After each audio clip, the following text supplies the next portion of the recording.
Riya, please পড়ে নাও।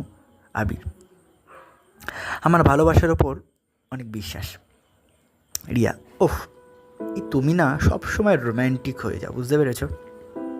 আবির, প্রেম করব, Romeo না হলে চলে? রিয়া, এটা তুমি না সত্যি সবসময়। আবির, প্রথম যখন আমি তোমাকে একটা মিউজিক কনসার্টে দেখেছিলাম তখন থেকেই জানো। রিয়া, তাই বলে তুমি আমার বন্ধুদের সামনে এমন এমন এমন বিষয় করতে আমার খুব লজ্জা লাগতো, জানো তো। রিয়া আর আবিরের কিছু খুনসুটি মুহূর্ত, এর মধ্যে রিয়াকে ইমপ্রেস করার চেষ্টা করছে আবির, এবং আস্তে আস্তে রিয়া আর আবির একটা সম্পর্কে জড়ায়। এর মধ্যেই রিয়ার গ্র্যাজুয়েশন কমপ্লিট হয়ে যায়। আবিরের জন্মদিন চলে আসে।